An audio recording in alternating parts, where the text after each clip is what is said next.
الله الرحمن الرحيم. الحمد لله رب العالمين والعاقبة للمتقين والصلاة والسلام على أشرف الأنبياء والمرسلين. أما بعد فأعوذ بالله من الشيطان الرجيم. بسم الله الرحمن الرحيم. إنا نحن نزلنا الذكر وإنا له لحافظون. صدق الله العظيم. ناظرین کرام السلام علیکم ورحمۃ اللہ وبرکاتہ۔ پروگرام جستجو میں دل کی اتھا گہرائیوں سے میں آپ میں سے ہر ایک کو خوش آمدید کہتا ہوں۔ امید کرتا ہوں آپ تمام احباب بخیر و عافیت ہوں گے، بڑے اچھے طریقے کے ساتھ آپ کی عید گزری ہوگی، اور اللہ کریم سے یہ دعا کرتا ہوں کہ اللہ رب العزت آج کی رات اور آنے والے دن کے ہر طرح کے شر سے ہم میں سے ہر ایک کی حفاظت فرمائے، اور اللہ رب العزت آج کی رات اور آنے والے دن کے ہر طرح کی خیر و برکت سے ہم سب کو حصہ نصیب فرمائے۔ جو زندگی گزر چکی ہے اس میں ہونے والی خطاؤں کو اللہ رب العزت معاف فرمائے، اور آئندہ آنے والی زندگی کو اللہ رب العزت ہر طرح کے دکھوں، پریشانیوں، بے سکونیوں سے بچاتے ہوئے خیر و عافیت، صحت، تندرستی، سلامتی، ایمان اور انسانیت کے لیے منفعت والا بنائے۔ ناظرین کرام الحمدللہ رمضان المبارک کا مہینہ اللہ رب العزت نے ہمیں زندگی کے اندر نصیب فرمایا، اس کے اندر عبادات کی ذکر و فکر ہوتا رہا، قرآن حکیم کی تلاوت ہوتی رہی، اور اس کے ساتھ ساتھ ہر نماز جو ہم ادا کر رہے ہوتے ہیں اس کے اندر بھی قرآن حکیم کی تلاوت ہو رہی ہوتی ہے۔ اسلام کی بنیاد دو چیزوں پہ قائم ہے، یعنی جس کے ساتھ مسلمان وابستہ رہیں تو ان کا دین مضبوط ہے، ان کا ایمان مضبوط ہے، اور اس کے اندر پختگی، اس کے اندر بہتری آتی چلی جاتی ہے۔ اس میں سے ایک قرآن ہے اور دوسرا صاحب قرآن صلی اللہ علیہ وسلم۔ قرآن حکیم ہی وہ کتاب لا ریب ہے جو ہمیں اللہ رب العزت کی عظمتوں کے حوالے سے بتاتی ہے۔ قرآن حکیم ہی وہ کتاب لا ریب ہے کہ جو ہمیں اللہ رب العزت کے احکامات سے روشناس کراتی ہے۔ قرآن حکیم ہی وہ عظیم کتاب ہے کہ جو ہمیں ان چیزوں کے بارے بتاتی ہے جو اللہ رب العزت کو ناپسند ہے، اور قرآن حکیم ہی وہ کتاب عظیم ہے کہ جس کو اللہ رب العزت نے کتاب ہدایت بھی قرار دیا ہے اور اسے باعث شفا بھی قرار دیا ہے۔ اور پھر اس کے ساتھ ساتھ نبی کریم صلی اللہ علیہ وسلم کی ذات والا صفات اور آقا کریم صلی اللہ علیہ وسلم کے ساتھ نسبت اور مضبوط تعلق، محبت، ادب، احترام، عقیدت کا وہ ایسا جزو لازم ہے کہ اس کے بغیر تو ایمان مکمل ہی نہیں ہوتا۔ لا یؤمن احدکم حتی اکون احب الیہ من والدہ وولدہ والناس اجمعین۔ جب تلک تمام رشتوں، نعتوں سے بڑھ کر، جب تلک تمام مال و دولت اور تمام چیزوں سے بڑھ کر نبی کریم صلی اللہ علیہ وسلم سے محبت دل کے اندر نہ آ جائے، اس وقت تک انسان کا ایمان کامل ہی نہیں ہو سکتا۔ تو نبی کریم صلی اللہ علیہ وسلم کی ذات کے ساتھ جڑنے کے لیے ہم نے سیرت طیبہ کے سفر کا آغاز کیا تھا، اور اس کے اندر ہم الحمدللہ نبی کریم صلی اللہ علیہ وسلم کی حیات طیبہ کے تقریباً 60 برس اس کے حوالے سے ہم گفتگو کر چکے ہیں۔ بالکل ہم نے نبی کریم صلی اللہ علیہ وسلم کی ولادت اور اس سے قبل کے حالات سے بات چیت کا آغاز کیا تھا، اور اس کے اندر پھر ہم اسی پروگرام جستجو کے اندر مختلف موضوعات پہ بات کرتے چلے گئے۔ نبی کریم صلی اللہ علیہ وسلم کے بچپن، لڑکپن، جوانی، آپ کی شادی اور اس کے بعد کے معاملات، واقعات، حالات، مکہ کی مشکلات، شعب ابی طالب، آپ کا طائف کے اندر جانا، اور بہت ساری دیگر چیزیں جو مکہ کے اندر پیش آئیں، اس پہ ہم نے تفصیل سے گفتگو کی۔ پھر مدینہ طیبہ کے حالات و واقعات پہ بھی بات چیت کا سلسلہ جاری رہا، اور الحمدللہ اس کے اب کچھ جو برس باقی ہیں، انشاءاللہ ہم جو سیچرڈے کو اس پہ بات کیا کرتے ہیں، تو انشاءاللہ وہ سلسلہ تو ساتھ ساتھ جاری رہے گا، اور اس کے بعد نبی کریم صلی اللہ علیہ وسلم کے صحابہ کرام اور صالحین امت جس طرح سے میں نے عرض کیا تھا اس کو ہم ساتھ ساتھ انشاءاللہ کنٹینیو رکھیں گے۔ لیکن رمضان شریف بھی گزرا، اور رمضان شریف کے اندر ہم یہ بات کرتے رہے کہ قرآن حکیم کے ساتھ خود کو وابستہ کر لیں، اور بہت سارے دلوں کے اندر یہ ایک ماشاءاللہ چاہت پیدا ہوتی ہے، قرآن حکیم کے ساتھ مزید ایک لگاؤ پیدا ہوتا ہے، قرآن حکیم کے ساتھ تعلق میں اضافہ ہوتا ہے، آپ اس کی تلاوت کر رہے ہوتے ہیں، اور بہت ہی اچھی چیز ہے۔ اسی طرح سے میں نے عرض کیا کہ ہر نماز کے اندر قرات فرض ہے، اس کے بغیر نماز مکمل ہی نہیں ہوتی، لیکن بسا اوقات ساری زندگی گزر جاتی ہے، ساری زندگی گزر جاتی ہے، ہم ہر رمضان کے اندر 3 4 5 بسا اوقات قرآن شریف ختم کر رہے ہوتے ہیں، زندگی کے اندر قرآن حکیم ختم کر رہے ہوتے ہیں، نماز کے اندر اس کی تلاوت کر رہے ہوتے ہیں، لیکن ہمیں قرآن حکیم کا مطلب، اس کا مفہوم نہیں سمجھ میں آتا، ہمیں پتہ ہی نہیں ہوتا کہ ہم کیا پڑھ رہے ہیں، ہم کیا کہہ رہے ہیں، اور کس طرح سے اللہ رب العزت ہم سے خطاب فرما رہا ہے اور وہ ہم سے کیا چاہ رہا ہے۔ حضرت احنف بن قیس رحمہ اللہ تعالیٰ عنہ اللہ کے بڑے نیک بندے گزرے، ان کا ایک بڑا خوبصورت واقعہ ہے، یہ میں آپ کے سامنے رکھتا ہوں، اور پھر میں آپ سے ایک خاص آج ایک مطالبہ کرنے جا رہا ہوں، ایک خاص جانب آپ کی توجہ دلانا چاہ رہا ہوں۔ تو پوری توجہ کے ساتھ، یہ بڑا خوبصورت واقعہ ہے، اس کو بھی آپ بھی سنیں اور اس کی روشنی کے اندر اپنا تعلق قرآن حکیم کے ساتھ اس پہ بھی ایک نظر ڈالیں۔ حضرت احنف بن قیس نے قرآن حکیم کی آیت مبارکہ جب پڑھی کہ لَقَدْ أَنزَلْنَا إِلَيْكُمْ كِتَابًا فِيهِ ذِكْرُكُمْ، ہم نے تمہاری طرف ایک ایسی کتاب نازل کی ہے کہ جس کے اندر تمہارا ذکر ہے، آپ کا ذکر اس کتاب مجید کے اندر ہے۔ اللہ رب العزت نے آپ میں سے ہر ایک کا تذکرہ اس کتاب مجید کے اندر کیا ہے، لیکن کبھی آپ نے سوچا کہ وہ تذکرہ کہاں پہ ہے؟ کہاں پہ اللہ رب العزت آپ کی بات کر رہا ہے؟ کہاں پہ اللہ رب العزت آپ کے بارے کچھ تذکرہ فرما رہا ہے؟ کبھی غور کیا؟ کبھی اس جانب سوچا؟ اگر نہیں تو اب ضرور سوچئے گا، کیونکہ ظاہر ہے انسان کو اللہ رب العزت نے یہ کتاب مجید عطا بھی فرمائی ہے، اور ساتھ ہی ارشاد فرمایا کہ اس کے اندر میں نے تمہارا تذکرہ کیا ہے۔ افلا تعقلون، تو تم سوچتے نہیں ہو، عقل و شعور سے کام نہیں لیتے، تدبر و تفکر سے کام نہیں لیتے؟ تو اللہ رب العزت یہ چاہتا ہے کہ ہم اس کے اندر اپنا وہ تذکرہ تلاش کریں، جو ہمارے لیے نصیحت اس کے اندر موجود ہے اس کو تلاش کریں۔ تو حضرت احنف بن قیس علیہ الرحمہ جب انہوں نے یہ آیت مبارکہ پڑھی تو سوچنے بیٹھ کے کہ اللہ پاک فرما رہا ہے کہ اس کے اندر تمہارا تذکرہ موجود ہے، تو کہاں پہ میرا ذکر ہے، ذرا میں تلاش تو کروں۔ تو اب انہوں نے قرآن حکیم کی تلاوت شروع کر دی۔ ایک آیت مبارکہ نظر سے گزری، کانوا قلیلا من اللیل ما یہجعون وبالاسحار هم یستغفرون وفی اموالہم حق معلوم للسائل والمحروم، کہ اللہ کے کچھ بندے ایسے ہیں کہ جو ساری ساری رات اللہ کی عبادت میں گزار رہے تھے، قیام کر رہے ہیں، رکوع کر رہے ہیں، سجدہ کر رہے ہیں، قرآن حکیم کی تلاوت کر رہے ہیں، ذکر و فکر کر رہے ہیں، آنکھوں سے آنسو روا ہیں، اللہ کے سامنے دست دعا دراز کر رہے ہیں، ساری ساری رات عبادت کے اندر گزر رہی ہے۔ اور پھر جب صبح کا وقت آتا ہے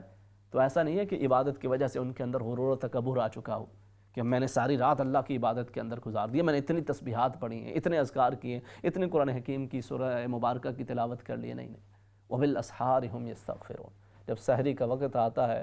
صبح کا وقت آتا ہے، تو وہ اللہ کے حضور استغفار کر رہے ہوتے ہیں، مالک رات کو تاہی ہو گئی،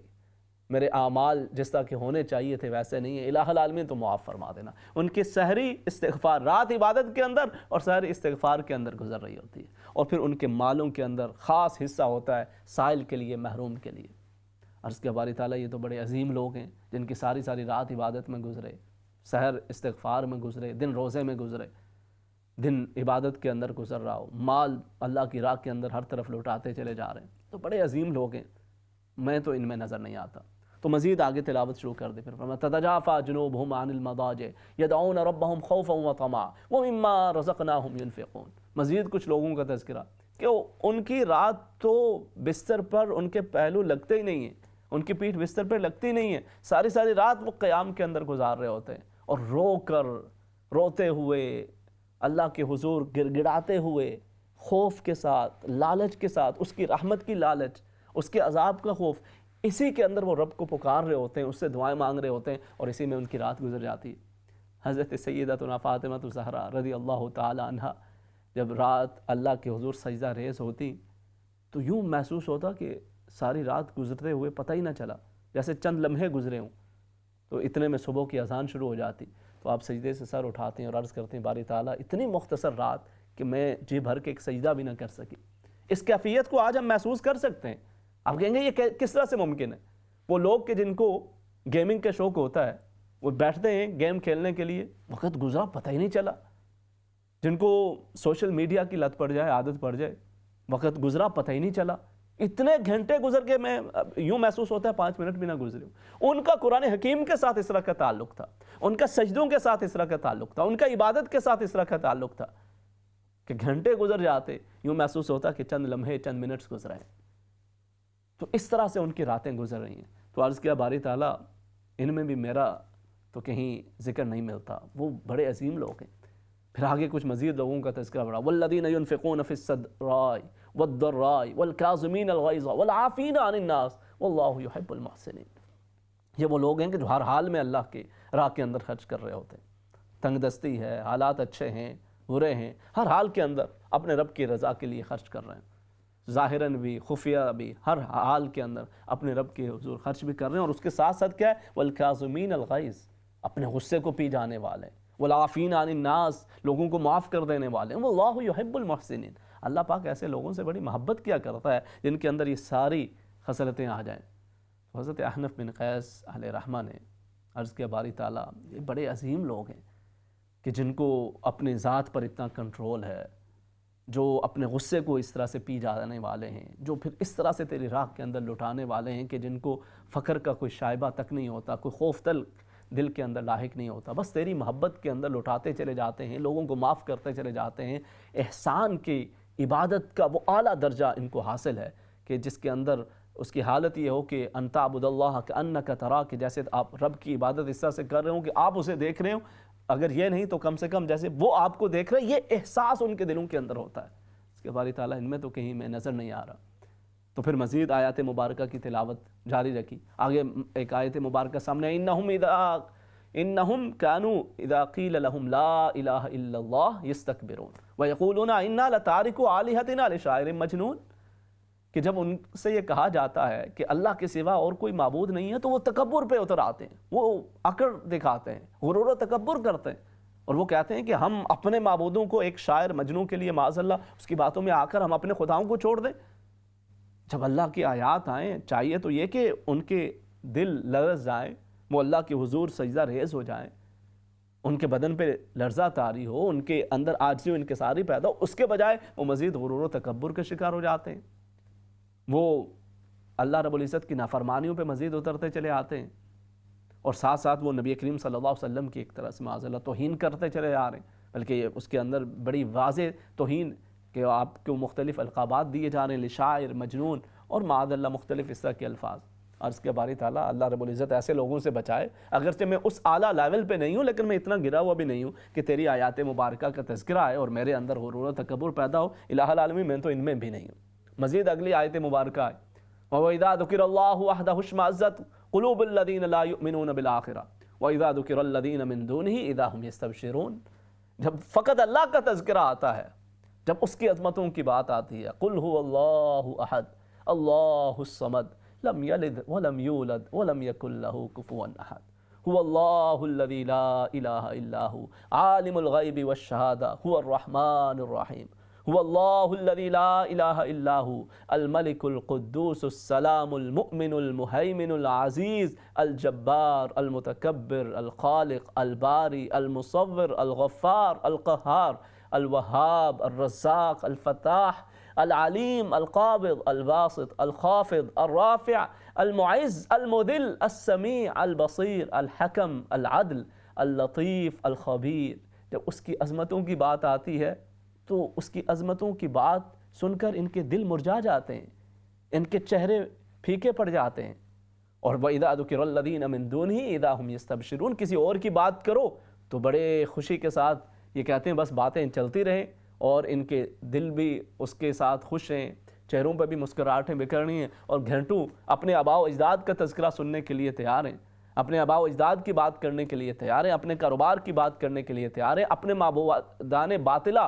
ان کے بارے، ان کے قصے کہانیاں سنانے کے لیے گھنٹوں تیار ہیں، مگر خدا کی بات ہو تو فقط کہتے ہیں کہ بس اب اس کو جتنا جلدی ہو سکے ختم کر دیا جائے۔ کہ الہ العالمین میں ایسے لوگوں میں سے بھی نہیں ہوں، اگرچہ وہ عبادات کے اعلیٰ مراتب حاصل نہیں ہیں، مگر یہ بھی حالت نہیں ہے کہ تیرا تذکرہ ہو اور میرا دل مرجھا جائے، تیری بات ہو اور مجھے احساس ہو رہا ہو کہ وقت لمحہ ہوتا چلا جا رہا ہے۔ نہیں، الہ العالمین تیری بات ہو تو میرا تو جی چاہتا ہے کہ مزید تیرے حسن و جمال کا تذکرہ ہو، تیری کائنات کی خوبصورت تو نے تخلیق فرمائی ہے اس کا تذکرہ ہو، تیری عظمتوں کا تذکرہ ہو، تیری شان قدرت کا تذکرہ ہو۔ میں تو چاہتا ہوں کہ مزید تیری باتیں ہوتی رہیں، تو میں ان میں سے بھی نہیں ہوں۔ مزید آگے بڑھے تو پھر یہ آیت مبارکہ سامنے آئی، قالوا ما سلککم فی سقر قالوا لم نک من المصلین ولم نک نطعم المسکین وکنا نخوض مع الخائضین وکنا نکذب بیوم الدین۔ جب پوچھا گیا کہ جہنم میں کیسے آگے، تو وہ کہنے لگے کہ ہم نماز نہیں ادا کیا کرتے تھے، مساکین کو کھانا نہیں کھلایا کرتے تھے، اور دین کی باتوں کے حوالے سے مذاق اڑایا کرتے تھے، جو دین کی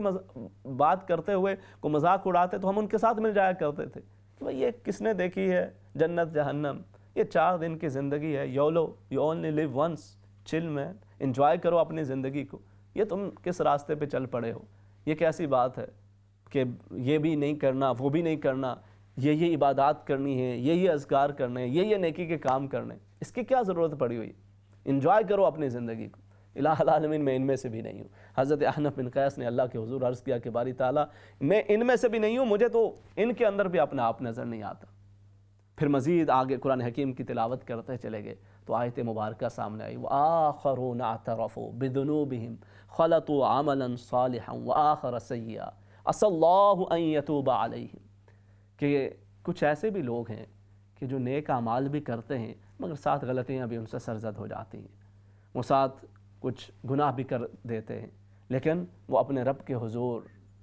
گڑ گڑاتے ہیں، عجز و انکساری کا اظہار کرتے ہیں، اس سے معافی مانگتے رہتے ہیں۔ فرمایا اللہ پاک تو بڑا معاف کرنے والا ہے، وہ تمہیں کیوں عذاب دے گا اگر تم اس کے سامنے عجز و انکساری کا اظہار کر رہے ہو؟ وہ تمہیں کیوں عذاب دے گا اگر تم اس سے بخشش طلب کرنے والے ہو؟ وہ تو معاف کرنے والا ہے۔ رحمت خدا بہانہ میں جوید، اس کی رحمت تو بہانہ تلاش کرتی ہے، کوئی اس کی جانب بڑھے تو صحیح، اس کی رحمت اسے اپنے گھیرے کے اندر لے لیتی ہے، اس کی رحمت اس کو ڈھانپ لیا کرتی ہے۔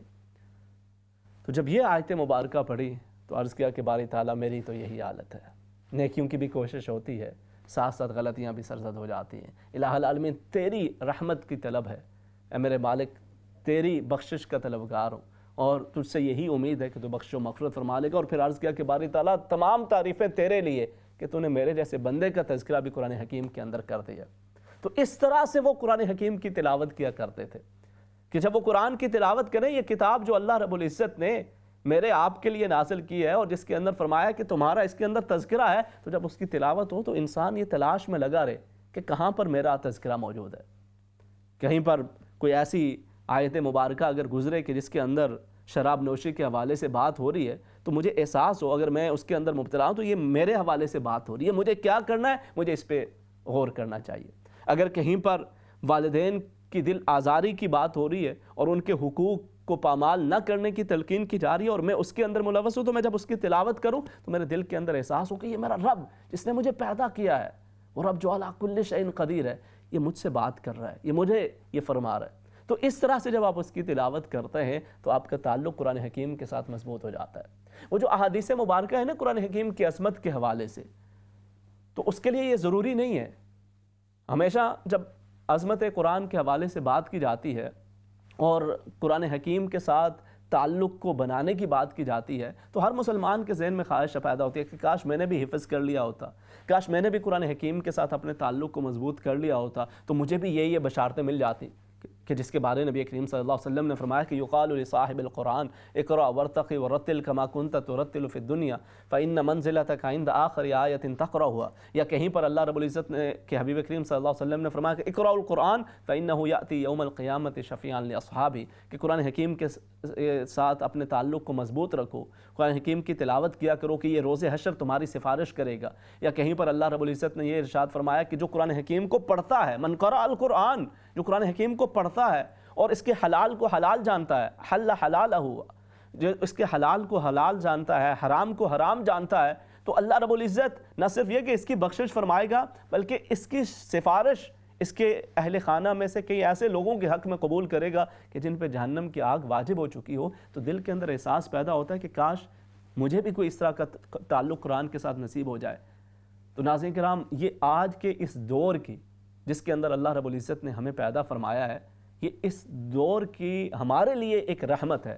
کہ آج اگر ہم واقعی ان احادیث مبارکہ کی روشنی میں اپنی آخرت کو سنوارنا چاہتے ہیں، اپنا تعلق قرآن حکیم کے ساتھ مضبوط کرنا چاہتے ہیں،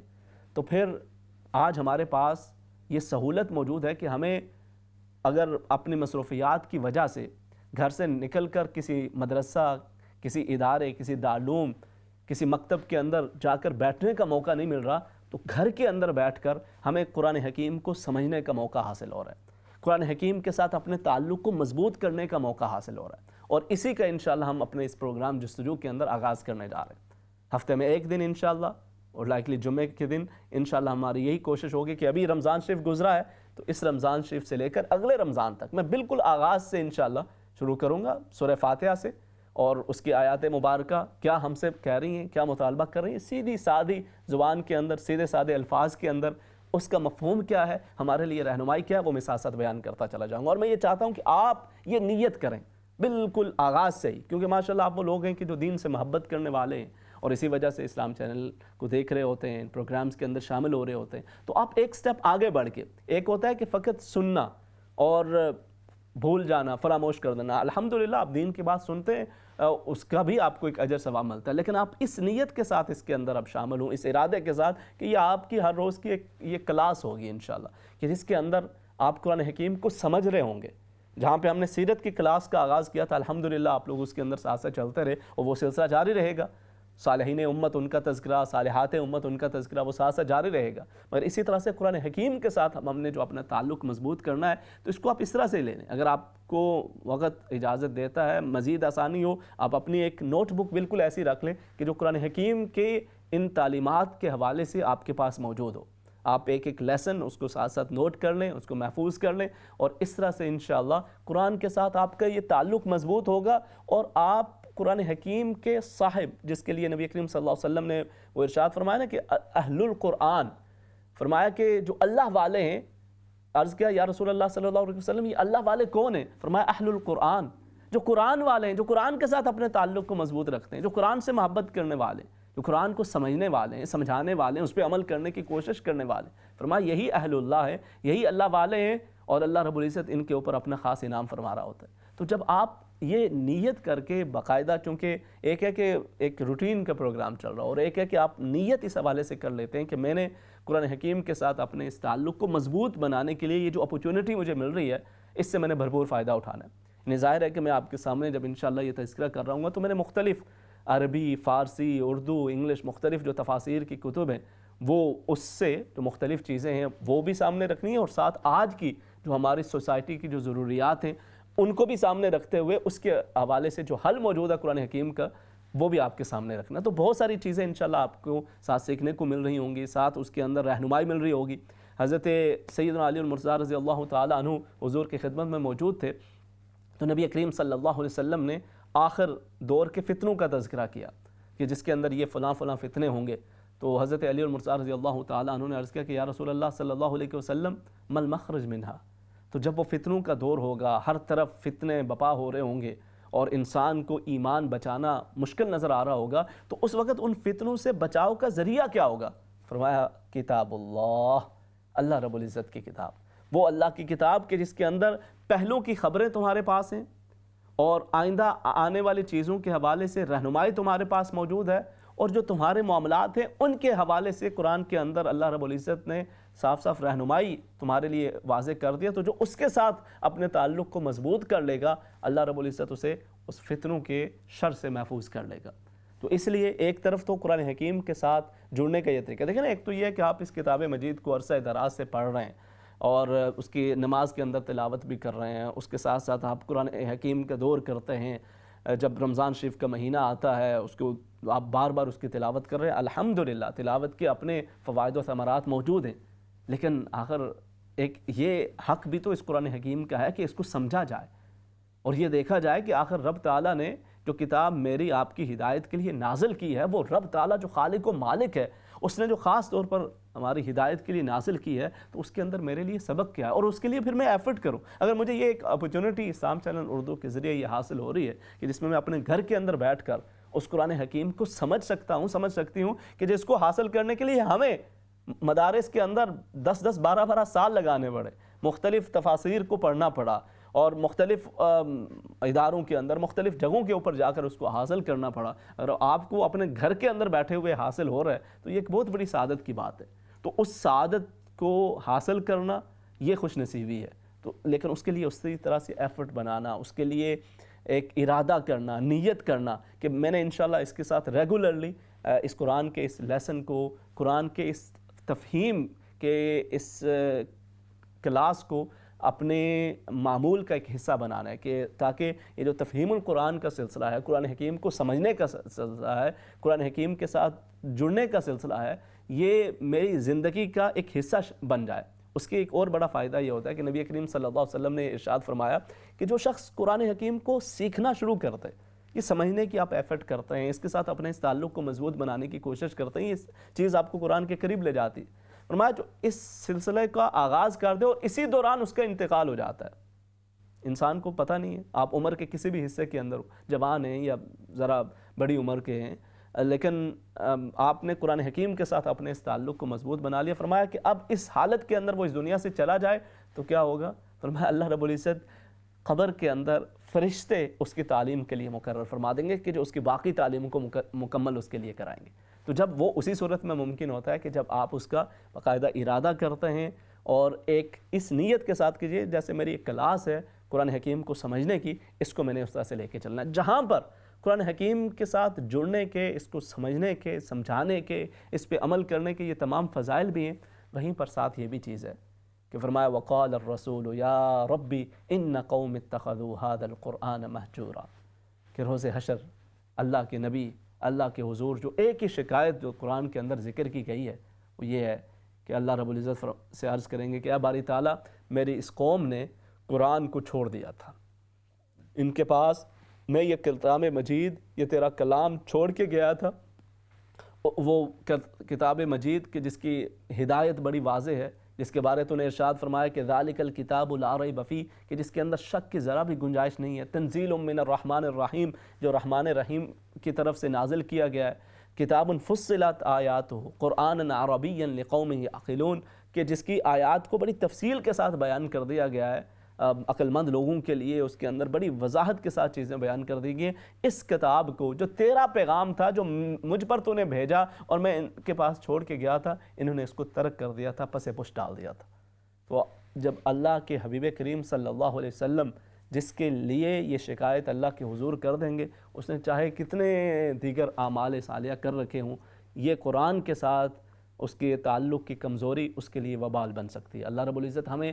ان لوگوں میں شامل فرمائے جو اہل القرآن ہیں، جو قرآن کے ساتھ محبت کرنے والے ہیں، جو قرآن کو سمجھنے والے، جو قرآن کو اس نیت کے ساتھ اس کی تلاوت کرتے ہیں کہ جس کا تعارف اللہ رب العزت نے اس کتاب کا شروع کے اندر جو کرایا وہ کیا ہے؟ ذالک الکتاب لا ریب فیہ ھدی للمتقین، یہ کتاب لا ریب ہدایت ہے متقین کے لیے. تو ہدایت کا حصول اسی وقت ممکن ہے کہ جب انسان اس کتاب مجید کو سمجھنے کی کوشش کرتا ہے. وہ اہل عرب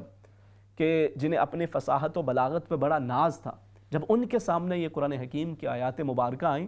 تو یہ وہ لوگ تھے کہ جو ان کے بالکل کعبہ شریف کے اندر سبع معلقہ، یہ 7 شعراء کے بڑا قیمتی کلام، اس کو انہوں نے لٹکایا ہوا تھا، اور وہ مختلف طرح کی وہ جو نظمیں تھیں کعبے کے اندر ان کو لٹکایا ہوا تھا، کیونکہ یہ سمجھتے تھے کہ یہ اتنا عظیم کلام ہے. لیکن جب قرآن حکیم کا نزول ہوا اور اللہ رب العزت کی مختلف آیات مبارکہ حضور پہ نازل ہوتی چلی گئیں تو خود ان کے ایک بڑے شاعر نے جا کر ان کو اتار دیا، کہا کہ اب اس کلام کے بعد اور کسی کلام کا یہ حق نہیں بنتا کہ اس کو وہاں پہ لٹکایا جائے، کیونکہ اس کی عظمت کے سامنے باقی تمام کی عظمتیں ہیچ نظر آتی ہیں. تیرے سامنے دبے لچے فصحاء عرب کے بڑے بڑے، کو جانے منہ میں زبان نہیں، نہیں نہیں جسم میں جان نہیں. وہ جو قرآن حکیم کو سمجھتے تھے، اس کی عظمت کو، اگرچہ ان میں سے کئی ایسے کہ جو ایمان نہ بھی لا سکے، مگر اس کی عظمت